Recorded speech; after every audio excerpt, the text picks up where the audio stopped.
So you're thinking about moving to Porto? Solid choice. Portugal's second largest city is like a postcard come to life. Stunning views, incredible food, and a vibe so chill, you'll start wondering why the rest of the world is always in a rush.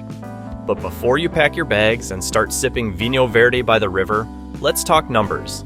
How much does it really cost to live here in 2025? Spoiler, it's not as cheap as it used to be. But if you play it smart, you can live well without breaking the bank. Let's break it all down. Porto is cheaper than Lisbon, but let's not pretend it's a budget backpacker's dream. A decent one-bedroom in a great neighborhood, think Queira-Feita, Bem-vindo, or parts of Foz, averages €700. That puts you near parks, coffee spots, and wine bars, basically everything that makes life good. Want to save? Go a bit further. Campania or Paranhos have places for €500 to €600. And with Porto's solid metro system, you're never really too far. But if you're dreaming of a riverfront view in Ribeira, be ready to drop at least €1,000. Postcard perfect, but your wallet will feel it. Best way to cut costs? Roommates. A 2-bedroom in a nice area runs €900 to €1,000. So splitting rent means more cash for wine and weekend trips instead of just paying for a place to sleep. Rent is your biggest expense, but Porto gives you options. Choose right, and you get a great life without going broke. Porto's food isn't just good, it's dangerously good. It's the kind of place where you tell yourself, just one more bite, and suddenly, you're in a food coma. And the best part? You don't need deep pockets to eat well here. Groceries for one person? Around €200 a month, especially if you shop at local markets like Bolao or Bom Sucesso, where the seafood is so fresh it might still be judging you. Cheese, olives, fresh bread, and cured meats? Ridiculously cheap and addictive. And wine? €4 a bottle gets you something that tastes way better than it has any right to.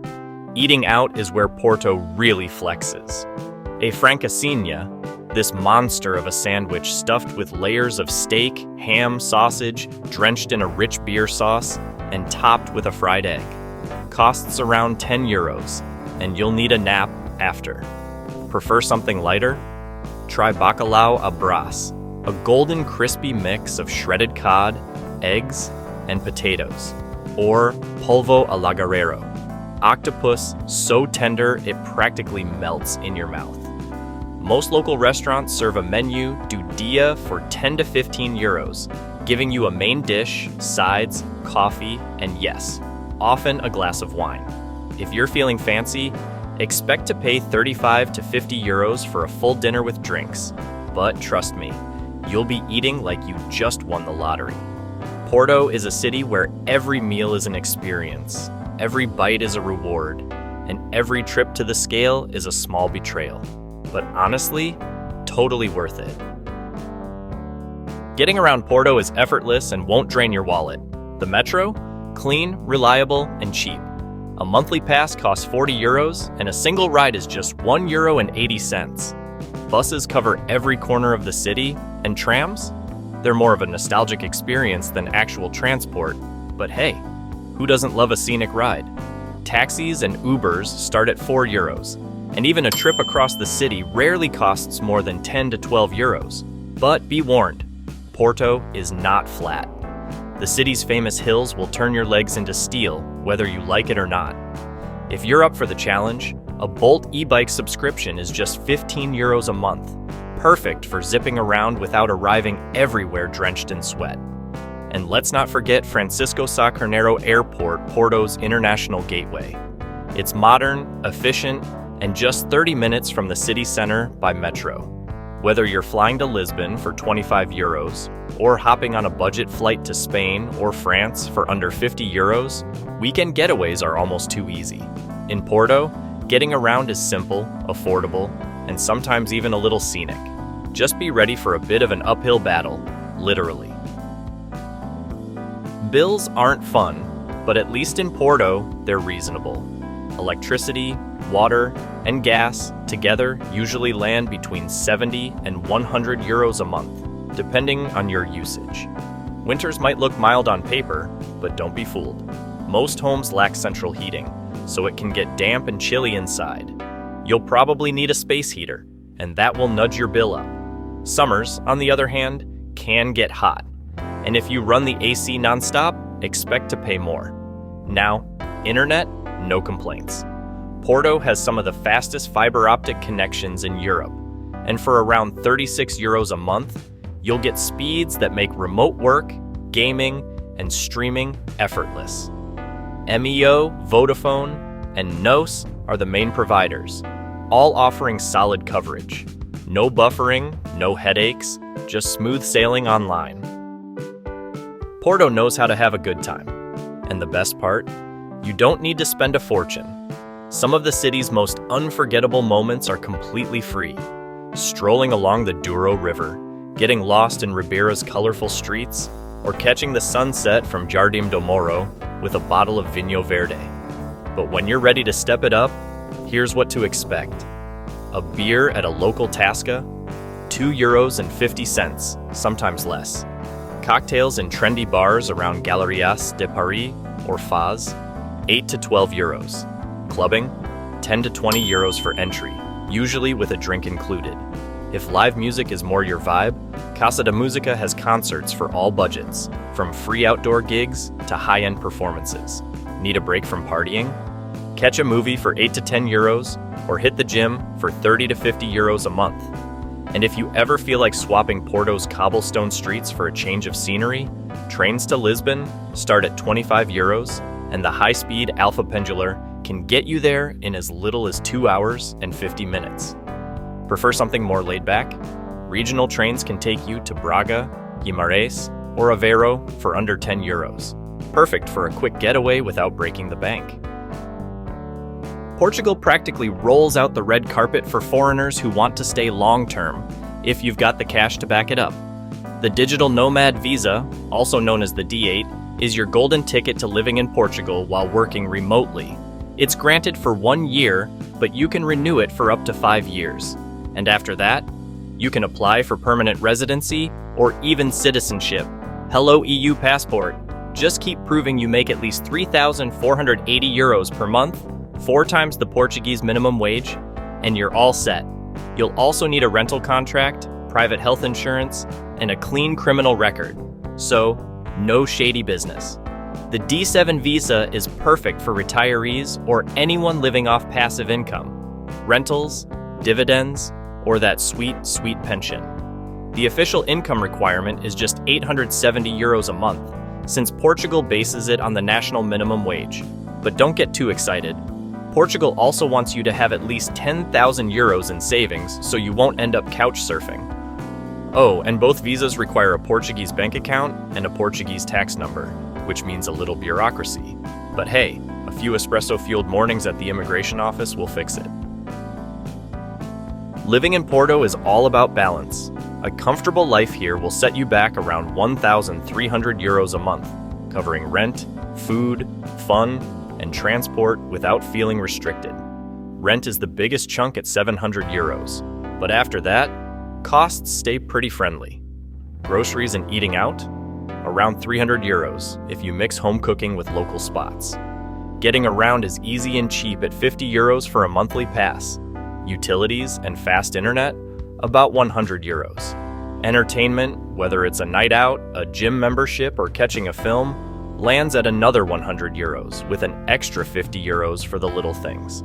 Want to stretch your money? Share a flat, cook more, and trade fancy cocktails for a refreshing glass of Vinho Verde. Got extra to spend?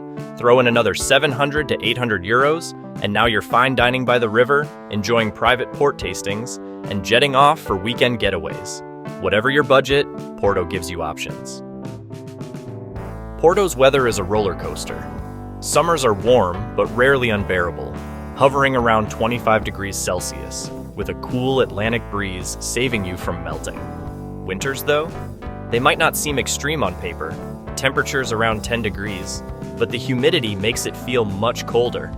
Heating isn't a given in older apartments, so expect to layer up indoors.